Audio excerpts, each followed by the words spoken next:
მოგესალმებით ძვირფასო ტელემაყურებლებო, ეს გადაცემა უნდა იცოდეა, მე კი მისი წამყვანი თამარ გუნთაიშვილი ვარ. ბოლო პერიოდში ჩვენს ქვეყანაში ძალიან პოპულარული გახდა მცენარეების სიყვარული, მათი მოვლა და ასე შემდეგ, მაგრამ მხოლოდ ოთახის მცენარეებით, რა თქმა უნდა, არ უნდა შემოვიფარგლოთ და ასეთივე მნიშვნელოვანია ვიცოდეთ და გავითვალისწინოთ, თუ რა დაავადებები შეიძლება ჰქონდეს იმ მცენარეებს, რომლებიც ტყეში და არა მხოლოდ ჩვენს გარშემოა, სწორედ ამიტომ უნდა ვისაუბროთ არბორისტიკაზე და იმ დაავადებებზე და არა მხოლოდ რაც შეიძლება რომ ხელმცენარეებს გააჩნდეს. სწორედ ამიტომ ჩვენი დღევანდელი გადაცემის რესპონდენტი გახლავთ ხის ექიმი, არბორისტი ირაკლი ჟვანია, რომელიც აბსოლუტურად ყველაფერს მოგვიყვება ამ თემასთან დაკავშირებით. მოგესალმებით ირაკლი, დიდი მადლობა იმისთვის, რომ ხართ ჩვენი გადაცემის რესპონდენტი და ძალიან მნიშვნელოვანია, როგორც აღვნიშნე, რომ ვიცოდეთ თითოეული მცენარის დაავადებისა თუ ჯანმრთელი მდგომარეობის შესახებ ინფორმაცია ჩვენს რიგითმა მოქალაქეებმაც იმისთვის, რომ მაქსიმალურად ავირიდოთ მათი დაზიანება თავიდან. ხო, მოდით უპირველესად დავიწყოთ საუბარი იმით, თუ რა არის ზოგადად არბორისტიკა და ვინ არის არბორისტი. გამარჯობათ კიდევ ერთხელ მოგესალმებით. არბორისტიკა არის მეცნიერება, რომელიც შეისწავლის ხეების ფიზიოლოგიას და ეს არბორისტიკა არის მიმართული ხეების სამკურნალოდ. ეს არის ღონისძიებათა კომპლექსი, რომელიც მიმართულია ხეების სამკურნალოდ. და რა არის არბორისტის მთავარი დანიშნულება და რა უნარჩვევები უნდა ახასიათებდეს მას? არბორისტის უნარჩვევები არის ძალიან მრავალფეროვანი. პირველ რიგში არბორისტს უნდა შეეძლოს ხეებისა და სახეობების ცნობა, არა მარტო ქართულად, ეს არის რაც საერთაშორისო ლათინურად, რა თქმა უნდა. უნდა ერკვეოდეს ბოტანიკაში, უნდა იცოდეს, უნდა ქონდეს ეს ცოდნა მიღებული. მიკოლოგიაში ეს არის ერთ-ერთი დარგი ბოტანიკის, თავისთავად არბორისტიკა, დენდროლოგია, გარდა ამისა არის ტექნიკური საკითხი. რითაც არბორისტი ადის მაღალ სიმაღლეებზე, ხეზე და შესაბამისად იქ უნდა ჩაატაროს შესაბამისი სამუშაოები და ეს ყველაფერი რა თქმა უნდა ოპერაციები, ხო? თქვენ ხომ ამას ასე უწოდებთ? დიახ, ეს არის ფაქტიურად ქირურგიული ჩარევა, თუ ხე მოითხოვს. ანუ არბორისტმა წინასწარ არ იცის რა დახვდება ხეზე, ანუ ქვევიდან ჩვენ ვაფასებთ ხის მდგომარეობას, აქედან გამომდინარე თუ ჩვენ თვლით რომ ზევით ხეზე 30 მეტრზე ან 35 მეტრზე არის რაღაცა პრობლემა, ან შეიძლება ალბათობა იყოს იმისი რომ პრობლემა იყოს, ჩვენ ავდივართ და ზევით უკვე შესაბამის სამუშაოებს ვატარებთ. შეიძლება არაფერი არ იყოს, მაგრამ შეიძლება იყოს და აქედან გამომდინარე ერთ-ერთი ყველაზე მთავარი უნარი რაც უნდა გააჩნდეს არბორის, სწორი გადაწყვეტილებების მიღება ძალიან სწრაფად. ირაკლი, ჩვენ განზრახ შევარჩიეთ ლოკაცია, ეს არის დიღმის ტყეპარკი, სადაც არაერთი ხე არის დაზიანებული, ხო? ალბათ ძალიან საინტერესო და მნიშვნელოვანი იქნება სწორედ ეს აღვნიშნოთ ჩვენი მაყურებლებისთვის და ვისაუბროთ იმაზე, ზოგადად როგორ შეიძლება ასე ერთი შეხედვით ჩვენ რიგითმა მოქალაქეებმა ამოვიცნოთ კონკრეტული ხის დაავადებები. კი ბატონო, ძალიან ძნელია არაპროფესიონალმა ამოიცნოს, მაგრამ არის რაღაცა ნიუანსები, რასაც ჩვენ ცოტა მოგვიანებით მოგიყვებით და განახებთ კიდევაც. თუ როგორ შეიძლება რომ ჩვეულებრივმა ადამიანად მის ეზოში ამოიცნოს ეს დაავადება და ძალიან სწრაფად დროული რეაგირება მოახდინოს. მნიშვნელოვანია აღვნიშნო, რომ ძირითადად ჩვენ მოგმართავენ უკვე დაგვიანებულად, მაგრამ რა თქმა უნდა არიან ადამიანები, რომლებსაც უნდათ რომ გადარჩეს ეს თავიანთი ხე და მოგმართავენ ჩვენ ამაში ფულს არ ვიღებთ, ასე ვთქვათ, რეკომენდაციაში, უფასო არის, ჩვენ შეგვიძლია უბრალოდ უსაფრთხოების კუთხით მაინც ურჩიოთ ადამიანს, რომ აი ეს ესეა და ეს ესეა და აი ესე მოვიქცეთ, ან მომავალ წელს გამოვივლით და ვნახავთ კიდე შევაფასეთ მდგომარეობას და პროფესიული განათლების გარეშე გამორიცხული არის, რომ ადამიანმა მიხვდეს თუ რა ჭირს ხეს. კი ბატონო, მაგრამ აი ახლა ჩვენ ვიმყოფებით ერთ-ერთ მუხასთან, რომლის ვთქვათ დაზიანება არ ვიცი, მაგრამ ფაქტია რომ რაღაც ისე ვერ არის, ხო? კი ბატონო. აი რა შეგვიძლია რომ ამ ერთი მუხის საფუძველზე ვთქვათ და ერთი შეხედვით აღვნიშნოთ. კი ბატონო, მოგახსენებთ, ეხლა აქ მაინც და მაინც საშიშროებას ვინაიდან ეს ტყე არის, არ წარმოადგენს ეს ხე, ვინაიდან ტყეში უამრავი დაზიანებული ხე შეიძლება შეხვდეს. მაგრამ ესეთი ხე ამდაგვარი პოზიციით. ეს არის გადახრილი ხე, ხომ? ძალიან დიდი, მიახლოებით 25 მეტრია მინიმუმ. მე ხო ვთხოვ ჩვენს ოპერატორს, რომ ჩვენოს კიდევაც და გადახრილია და აი ეს შეიძლება შევამჩნიოთ მიწაზე, ხის ქვეშ, როგორ არის ამურცული მიწა. ანუ ხე ლამობს გადავარდნას, ასე ვთქვა და მიწა ავტომატურად ამოდის ზევით და ხდება ბორცვის, ასე ვთქვათ. ფესვებიც უკვე ვიზუალურად გამოსახულია თითქოს. კი, აი ძალიან სწორად შეამჩნიეთ. აი ეს ფესვები, რასაც ხედავთ, დიახ, აი ეს არის ახალი ფესვები, რომელსაც იკეთებს ხე. ეს ნიშნავს იმას, რომ ხე ეს რეალურად ანუ ამის ამოცნობაც არის შესაძლებელი ახალია თუ ძველი. კი, რა თქმა უნდა, ეს არის ახალი ფესვები, ეთყობა კიდევ სისქეზე და სიწვრილეზე, აი აგერ არის კიდე. ეს ნიშნავს იმას, რომ ხეს უჭირს და მაქსიმალურად ცდილობს, რომ იპოვოს ახალი ფესვები, გამოყოსო, ჩაეჭიდოს, ასე ვთქვათ, შიგნით მიწას, დიახ. ნუ ეს ახლა, როდესაც ურბანულ გარემოში არის, მაგალითად პარკებში ან აგარაკებზე ნებისმიერ ან რესტორნებში, სასტუმროებში, ეს არის საფრთხის შემცველი. ანუ აქ უნდა მოხდეს ხის ცოტათი მაინც, ასე ვთქვათ, შემსუბუქება, სიმძიმეების მოხსნა, ანუ ამ შემთხვევაში ტოტების მოჭრა იგულისხმება? დიახ, ტოტების მოჭრა, ოღონდ დენდროლოგიურად სწორედ უნდა მოხდეს, ზომებშიც ძალიან დიდი მნიშვნელობა აქვს, ეს რამდენი მოიჭრება, როგორ მოიჭრება, ვინაიდან დიდი ტოტის მოჭრა, მაგალითად 25 და 40 სანტიმეტრზე დიდი ტოტის მოჭრა გამოიწვევს უკვე იმის რისკს, რომ უფრო მარტივად ამ ჭრილში შევიდნენ ბაქტერიები, ვირუსები და სოკოები, იმიტომ რომ ისინი ყოველთვის მზად არიან, შევიდნენ და და ჩვენ რა თქმა უნდა ამასაც ვამუშავებთ, იმიტომ რომ არის სიტუაციები, როდესაც სპეცმალავმოები არსებობს ამისათვის, რომ ბოდიში რომ გაწყობინებთ, აი ძირითადად ალბათ ხვდებით ხოლმე თეთრი ფერით ეს არის კირი, დიახ, ეს ძველი მეთოდია და ჩვენ რეკომენდაციას არ უწევთ ამას, იმიტომ რომ არამიზნობრივი არის ხარჯიც. მისი პრევენციისთვის გამოიყენებოდა ვთქვათ. ადრე გამოიყენებოდა ეს იდეაში, რომ წერები არასული იყვნენ ხეზე, ასე ვთქვათ, რაღაც ან მზისგან დამცავით შეიძლება ყოფილიყო ეს. მაგრამ დღეს უკვე იმდენად განვითარებულია ტექნოლოგიურად ყველაფერი, რომ ჩვენ მაგალითად გერმანიიდან და იტალიიდან ჩამოგვაქვს ეს მალამოები, რომლითაც ვამუშავებთ და იქ უკვე აღარ შედის არანაირი ბაქტერია და სწრაფად ხორცდება კამბიუმი და ხეც რა თქმა უნდა გრძნობს უფრო ყარად თავს და ჯანმრთელად. კი ბატონო, საუბრობდით იმაზე, რამდენად შეიძლება იყოს საფრთხის შემცველი გადახრილი ხე სხვადასხვა გარემოში. ელემენტარული უსაფრთხოება არის, სულ რო ხეს დავანებოთ თავი, იმიტომ რომ პრიორიტეტი ენიჭება ადამიანს პირველ რიგში. ინფრასტრუქტურა რო არ დაინტრო, ეს ახლა თქვენ ხო წარმოგიდგენიათ 25 მეტრიანი ხე რო დაეცემა, რა შეიძლება მოხდეს. თავისთავად, თან აი ამ კონკრეტულ ადგილას აი ვთხოვ ოპერატორს რომ მიაბრუნოს კამერა გზის პირთან არის ძალიან ახლოს, სადაც პარკირების ზოლიც არის და შესაძლოა რომ მარტივად მანქანაც დაზიანდეს და გამულელი ადამიანი. რა თქმა უნდა არის ამისი ალბათობა, მაგრამ ნუ ამ შემთხვევაში ჩვენ გვაქვს საქმე მუხასთან და რისკი იმისი რომ გადავარდეს შეიძლება იყოს პროცენტული მარჩვენებლით თუ გავზომავთ 10-15% და არა უნდა. ანუ ხის ჯიშზეც არის დამოკიდებული. სახეობაზეც არის დამოკიდებული ყველაფერი, ვინაიდან ზუსტად ეგ არის ჩვენი ერთ-ერთი მიმდინარეობა, ცოდნისა, რომ უნდა იცოდეს ადამიანმა არბორისტმა სახეობა ხის, რომ იცოდეს რამდენად მდგრადია ის და მისი ფესვთა სისტემა როგორ არის განვითარებული.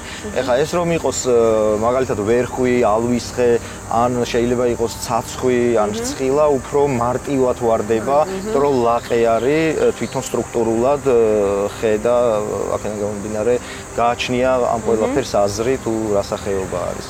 კი ბატონო, სანამ მაშინ უშუალოდ დავიწყებთ იმ კონკრეტულ თემებზე საუბარს, როგორ შეიძლება რომ ჩვენ რიგითმა მოქალაქეებმა აღმოვაჩინოთ კონკრეტული ხის კონკრეტული დაავადება, მანამდე ძალიან საინტერესო ხელსაწყო გიჭირავს, რის მიხედვითაც ხშირ შემთხვევაში თუ არა, არის შემთხვევები, როდესაც დგინდება კონკრეტული ხის პრობლემა, ხო? კი ბატონო.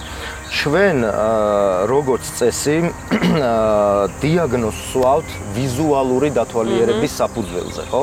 ეს შეიძლება იყოს ხმელი ტოტები, როგორც უკვე აღვნიშნე, გადახრა, ან სოკო შევამჩნიოთ, გააჩნია ისიც სადა აქვს სოკოვანი დაავადება, ეს თუ არის ტოტზე სხვანაირი ჩარევა ასაჭირო, თუ არის ღეროზე სხვანაირი ჩარევა, შეიძლება იყოს მწერები და ასე შემდეგ. მაგრამ ამ ყველაფერს თუ ჩვენ ვერ ვხედავთ და არ არსებობს ეს ყველაფერი, მაგრამ მაინც გრძნობთ და ხედავთ, რომ სადღაცა შეიძლება პრობლემა იყოს, უკვე ვერევით აი ამ ბურღით, ეს არის ბურღი, რომელიც შედის ხეში.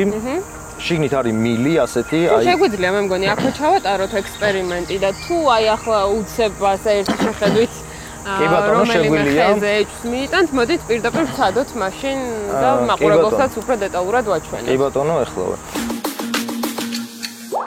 ეს არის ბურღი, რომლითაც შევდივართ, ხო? მიზეზი რა არის ამისი მაგალითად? აი ეს არის დაზიანება, რომელიც ხორცდება ძალიან კარგად, მაგრამ მაინც უსაფრთხოების მიზნით, სადაც მაგალითად აგარაკზე ვინმეს ეზოში უდგას და აქეთ მაგალითად შენობა ნაგებობა დგას, ინფრასტრუქტურა და ქვევით ბავშვები თამაშობენ, უნდა შევამოწმოთ ასე რომ ვთქვათ და გავიგოთ შიგნით რა ხდება და რამდენად დაავადებულია ეს. აი ესე შევდივართ. და აი ასე ერთი შეხედვით რა შეიძლება ითქვას ამ მცენარეზე, ამ ხეზე?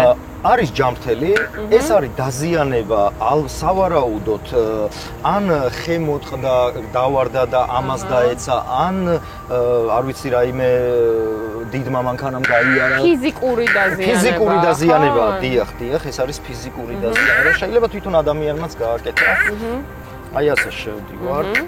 ახლა შეიძლება ზოგიერთ მაყურებელს გაუჩნდეს კითხვა, ხომ არ ვაზიანებთ ამ ხელსაწყოთი მცენარეს და მოდი ესეც აღვნიშნოთ. არა, ვინაიდან ხე არის ძალიან ძლიერი იმუნურად და ასეთი პატარა დაზიანებები არანაირ პრობლემას არანაირ ზიანს არ მიაყენებს. ნუ აი ჩვენ უკვე შევედით შიგნით და აი ეხა უკვე უნდა გამოვიღოთ ან გამოვწიოთ, დავატრიალოთ და შიგნეულობა იქნება აი ამ მილში. ეს არის იმის შემდეგ გასაკეთებელი თუ ვიზუალურად ვერ ვადგენთ თუ რა ჭირს ხეს.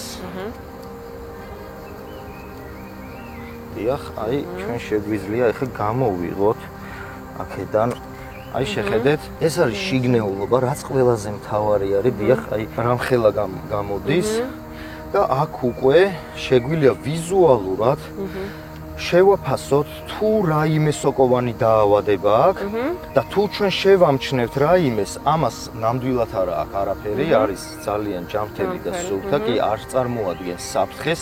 აი ეს ხმელი სტრუქტურა რაც არის მიახლოებით 1 სანტიმეტრი. ანუ შიგნით სკენ რო ავიღოთ რა, ასე ვთქვათ, გეზი, იმიტომ რომ აქედან რო უყურებ, გონია რომ შიგნით შედის და სუხმელია, ესე არ არის, მაგრამ თუ ეს იქნებოდა დაავადებული და ჩვენ ჩავთვლიდით, რომ აქ არის რაღაცა პრობლემური, უკვე ლაბორატორიაში წავიღებდით ამას და უკვე დიახ და დარწმუნებულად და კი ბატონო, ახლა მაშინ გადავინაცვლოთ იმ ხეებთან, რომელიც საკმაოდ დაზიანებულია სხვადასხვა დაავადებით, იქნება ეს სოკო თუ მწერისგან დაავადებული ხო? და მაშინ მაყურებელს შემდეგ უკვე მოვუყვეთ თუ რა შეიძლება ამ დაავადებების გამომწვევი იყოს. კეთილი. ირაკლი, სანამ უშუალოდ აი ამ კონკრეტული ხის მაგალითზე დავიწყებთ საუბარს, მოდი ჩავშალოთ ზოგადად რამ შეიძლება გამოიწვიოს კონკრეტული ხის კონკრეტული დაავადება. ამ შემთხვევაში მე თქვენ გეტყვით და ვისაუბრებ უსაფრთხოებაზე, ვინაიდან და დაავადებებზე ცოტა მოგვიანებით, აი მაგალითად ყურადღება მიაქციეთ აი ამ სტრუქტურას. ეს არის არავის არასოდეს არ გაუკეთებია ეს ხე, ხო? ეს ხე ხა კი ბატონო დგას ტყეში და საფრთხეს მაინც არ წარმოადგენს არავისთვის, მაგრამ ეს რომ კიდევ ერთხელ ვიმეორებ, იდგეს ვინმეს ეზოში, ეს არის ძალიან საფრთხის შემცველი ხე, ვინაიდან არის 3 განშტოება ხის, რომელიც აი წარმოიდგინეთ, აი შეხედეთ ხაზი, ხო? სადამდე ჩადის. ეს ნიშნავს ეს ხაზი და აი ეს ხაზი, რომ ეს 3 განშტოება ერთად არ არის. აი ეს რო გაჭრათ, ან უბრალოდ დიდი ძალით გადმოწიოთ, უბრალოდ გადმოვარდება რა. დიახ, ესენი აწვევიან ერთმანეთს და უნდათ რომ გააგდონ ერთმანეთი. ეს შეიძლება მოხდეს თავიდანვე, როდესაც ადამიანი დარგავს ხეს, არ აქცევს ყურადღებას. უბრალოდ 1-20 წელი და 15 წელი ან რამოდენიმე წელი გადის და აი ფორმირდება ასეთი უზარმაზარი ხედა. მე უკვე ძალიან დიდი პრობლემა არის ამ ხელახის მოჭრა. რეალურად შეიძლება ჩვენ ვიზუალურად ვიხიბლებოდეთ კიდეც ასეთი ხეებით, თუმცა როგორც აღმოჩნდა, ძალიან დიდი საფრთხის შემცველია, ხო?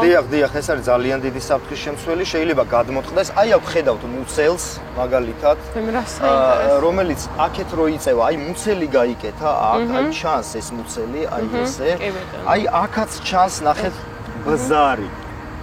ეს ყველაფერი არის, იმიტომ რომ მაგ ძალიან უჭდა. აი ესეც შეიძლება ბზარი იყოს თუ არა, ეს არ არის ბზარი, ნამდვილად, მაგრამ დიახ, ანუ ამ ხესა ყველგან პრობლემაა. აი აქ სოკოსაც ვხედავ, ეს ეს არის ძალიან πატარა სოკოები, რომლებიც ჩდება და ეს დიდად არ წარმოადგენს არანაირ. ანუ ეს დაავადება არ არის. არა, ეს სოკო ნებისმიერ შემთხვევაში ყველა ხეზე არსებობს, უბრალოდ დოზირებულად უნდა იყოს. არის სოკოები, მაგალითად, აი მოგვიანებით განახდა აბედა სოკო, რომელიც ხესა აქვს, შეიძლება კონდეს, ნებისმიერ ადგილზე და შეიძლება იყოს დიდი და სოკოზე არის ასეთი რამ, რომ აი რაც გარეთ არის, ერთი იმდენი შიგნით არის, დიახ მერქანში რა და ძალიან სახიფათო, ანუ ეს რო გადაწყდეს ძალიან და აი რისკი იმისა, რომ ახლო მომავალში გადაწყდება ეს ხე რამდენად დიდია? ანუ ერთი შეხედვით შეიძლება განსაზღვრა გადაწყდომის რისკი, ანუ მე ვიზახი უეჭველი რომ ეს გადაწყდება.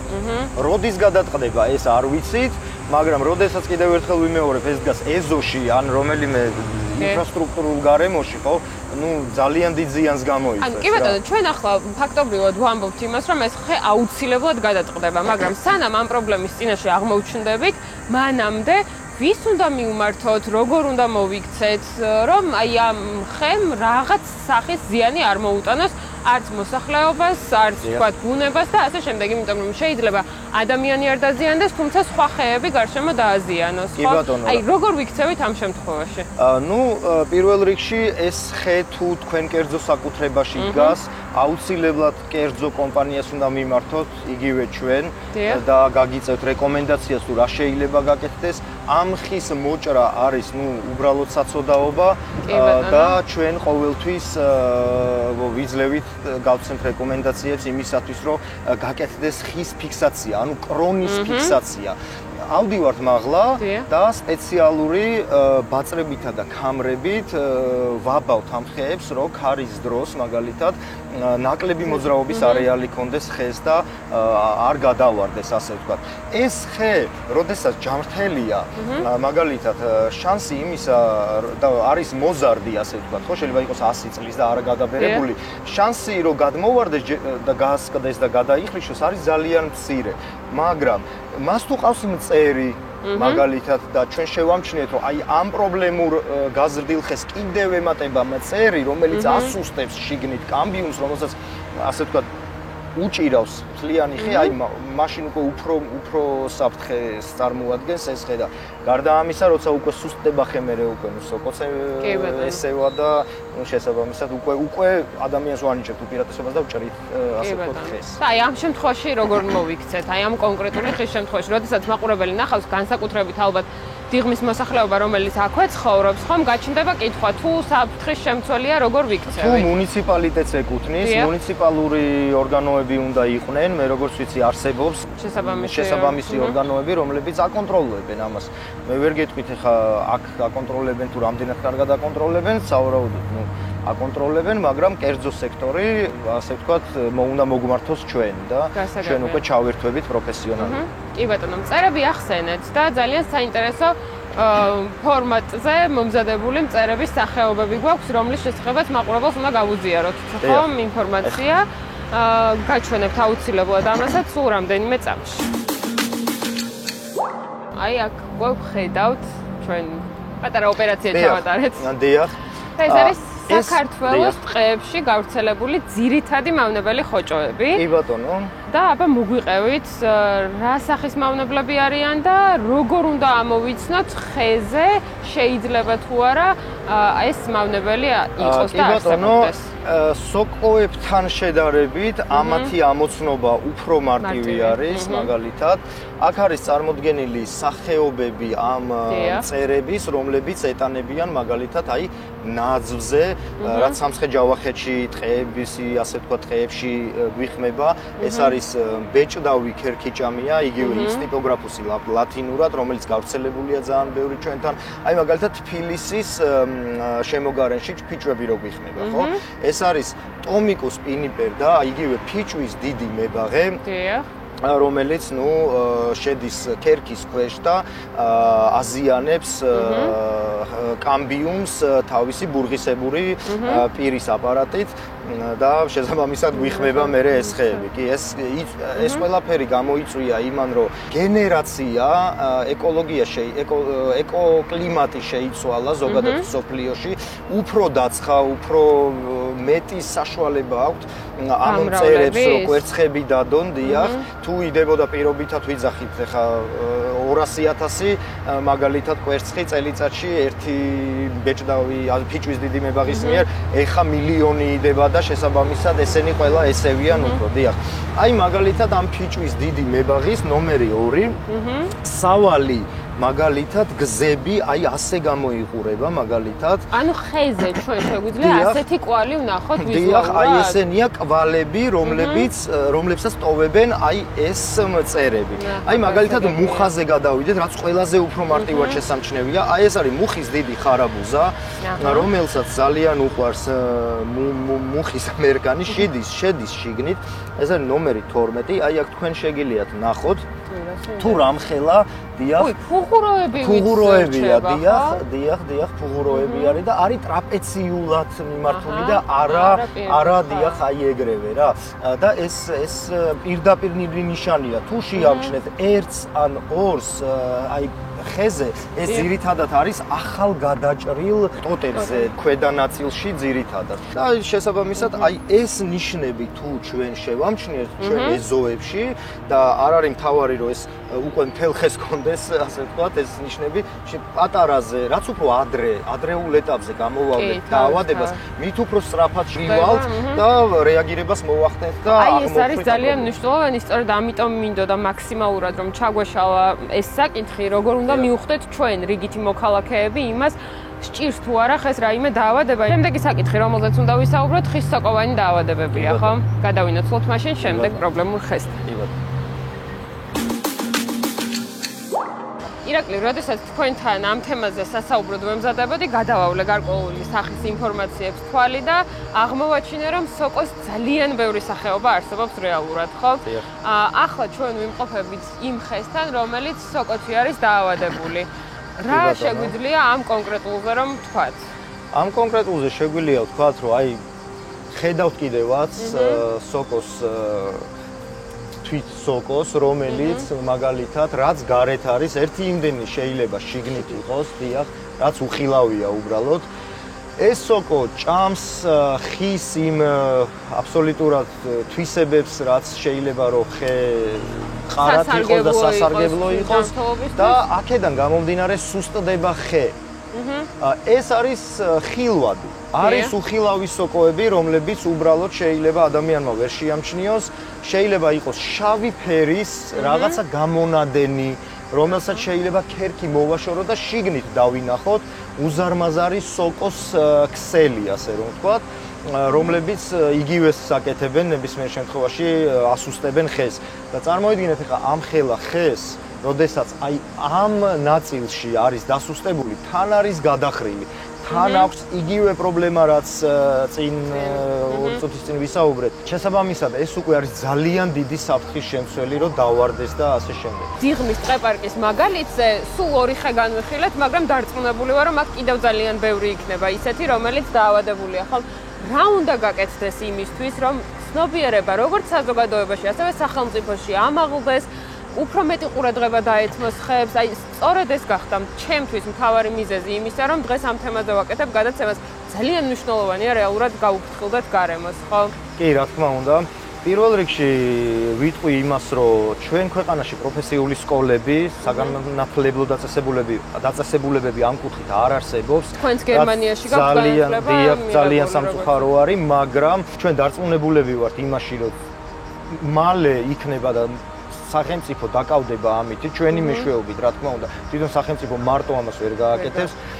ჩვენი ოცნება არის, რომ გავაკეთოთ სკოლები სახელმწიფოს დახმარებით, რა თქმა უნდა.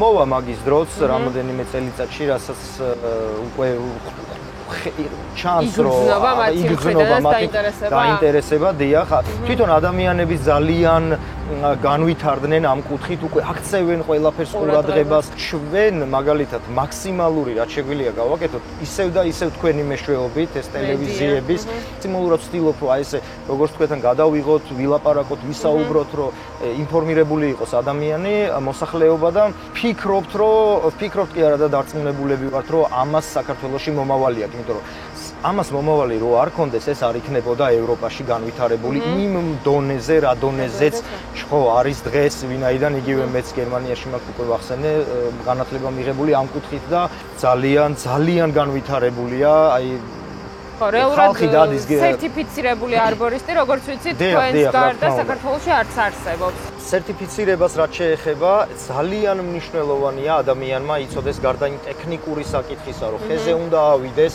და აქაც ინვენტარი არის საჭირო და ამ ინვენტარის სწორად გამოყენება, იმიტომ რომ ძალიან დიდი რისკები არის, მეგობრებო, ზევით როცა ადიხარ და კაცმა არ იცის, რა დაგხვდება, აი იდეალურად უნდა იცოდე სახეობები და მათი მაგალითად აი ხის ერთი რკალი რამდენ რა სიმძიმის მასის აწევა შეუძლება და სახეობების მიხედვით არის ეს მაგალითად. აქედან გამომდინარე, დენდროლოგია, ბოტანიკა, მიკოლოგია, ენტომოლოგია, ეს ყველაფერი აუცილებლად უნდა იცოდეს ადამიანმა და კიდევ ერთხელ ვიმეორებ, ჩვენ არ ვჭრით ხეებს, ჩვენ ვკურნალობთ ხეებს და კურნალობა ზუსტად იმისთვის არის, შეიძლება ხეს კონდეს 50 წელი დარჩენილი. და იყოს კი დაზიანებული, საფრთხის შემცველი, მაგრამ ჩვენ გავაკეთოთ ფიქსაცია, შევამსუბუქოთ ხე, მოვიფიქროთ, ასე ვთქვათ, თუ რა შეიძლება გავაკეთოთ, რომ კიდე 1 20, 30, 40 წელი, ანუ არ შეიძლება ჩაქნევა ხელის, რახან რაღაცა დაზიანებაა ხეს და იმის მოჭრა, იმიტომ რომ უი 30 წელიწადში მაინც მოკვდება. 30 წელიწადში შეიძლება ჩვენ აღარ ვიყოს და ხე მაინც გააგრძელოს ცხოვრება, ასე რომ ჩვენ ვცდილობთ, რომ ჩვენს მერე დავტოვოთ ის ხეები და ის პარკები, სადაც ჩვენ ვმუშაობთ, წინანდლის მაგალითად ჩვენი საამაყო ადგილი არის, რომელსაც 100-ზე მეტი ხე გვაქვს გაკეთებული, ალექსანდრე ჭავჭავაძის მიერ დარგული, ასე რომ ვთქვათ და რავი ძალიან ვამაყობთ ამით რა და იმედია რომ არა მხოლოდ წინანდალი, არამედ ბევრი სხვა პარკით შეემატება ამ სიას. კი, არის უამრავი პარკი, რა თქმა უნდა და ერთს ვიტყვი რომ არბორისტი არ უნდა იყოს უბრალოდ ქირურგი, რომელიც ადის ზევით და რაღაცეებს ჭრის. ის უნდა იყოს ენთუზიასტი, ენთუზიაზმით სავსე და მას უნდა უყვარდეს, რასაც აკეთებს. სხვა შემთხვევაში ის ვერ იქნება ნამდვილი და არბორისტი და ბუნების სიყვარულით გამსჭვალული ის ვერაფერს ვერ გააკეთებს ამ კუთხით. უღმესი მადლობა, ძალიან საინტერესო იყო, ვფიქრობ მაყურებელმაც ძალიან სასარგებლო რჩევები მიიღო იმასთან დაკავშირებით, რომ თუ კი ოდნავ მაინც რაიმე სახის დაზიანებას შეამჩნევთ ხეს, აუცილებლად დაუკავშირდით სპეციალისტს იმისთვის, რომ არ გახდეს ამ ხის მოჭრა საჭირო და მაქსიმალურად, როგორც ირაკლიმ აღნიშნა, მაქსიმალურად გავუხანგრძლივოთ მას სიცოცხლე, თუ აქვს 50 წელი დარჩენილი, გახდეს 100 და ასე შემდეგ. დიდი მადლობა ყურადღებისთვის. წარმატებული და მშვიდობიანი.